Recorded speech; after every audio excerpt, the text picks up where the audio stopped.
இந்த ஒரு வீடியோவை எக்ஸில் பதிவு பண்ணியிருந்தான்னு சொல்லிட்டு நிறைய பேர் காலையிலேருந்து அனுப்பிட்டு இருந்தீங்க. இன்னதான் இந்த ஆள் பேசிக்கிட்டு இருக்காரு, யார் இந்த ஆள் அப்படின்னு பார்க்கும்போது நம்ம சாதிவேரி சௌத்ரி.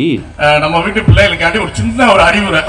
சரி சொல்லுங்க கேட்போம். நீங்க வந்து பெத்தவங்க பேச்ச மட்டும் தான் கேட்கணும், மத்த எவன் பேச்சு கேட்க கூடாது. சரி, பெத்தவங்க பேச்ச கேட்டுருவோம். சரி, அப்புறம் என்ன? நான் கடுமையாவே சொல்லிக்கிறேன். சமீபத்தில் ஒரு திருநெல்வேலியில ஒரு மேட்ரு பார்த்திருப்பீங்க. திருநெல்வேலியில ஒரு மேட்ரா? எது மேட்ரா? கவின் ஒரு பையன் சாதியின் பெயரால் ஆணவ படுகொலை செய்யப்பட்டாப்ல, அதைத்தான் சொல்றாப்ல ஒரு மேட்ரு அப்படின்னு. காதல் விஷயத்தினால தம்பி கொலகாரம் ஆயிட்டான், அப்பன் ஜெயிலுக்கு போயிட்டான். இதெல்லாம் வந்து பார்க்கும் பொழுது நமக்கு தேவையில்லை.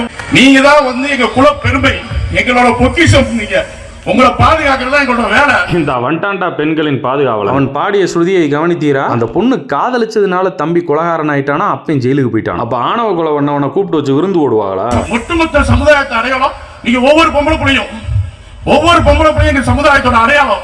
நீங்க செய்யற சின்ன தப்பு கூட எங்க எல்லாத்தையும் தலைக்குடிக்க வச்சு. அவங்கள பொறுத்தளவு அந்த பிள்ளைய காதலிக்கிறது தான் தப்பு. இவங்க அதுக்காண்டி கொலை பண்றதெல்லாம் தப்பு கிடையாது. காதலிச்சா தலை குனிஞ்சிருவாங்களாம். இது என்ன பிரமாதம்?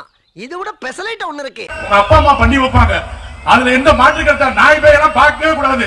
உன் வாழ்க்கை உன் சிங்கத்தின் கையில, ஒரு சிங்கத்தோட கையில உங்களை பிடிச்சு கொடுப்பாங்க. அவ்வளவுதாங்க இந்த ஈனப்பய மக்க புத்தி. இந்த ஜாதி வெறி பிடிச்சவங்க மனசுக்குள்ள அவங்க மனுஷன்றதையே மறந்துடுவாங்க. இவ்வளவு மனுஷனா மதிக்க தெரிஞ்சாதானே அவங்க மனுஷனா இருப்பாங்க. தற்கொலை சிங்கத்திட்ட போய் பிள்ளைய கட்டி கொடுத்து 3வது நாள் காரியம் பண்ணு.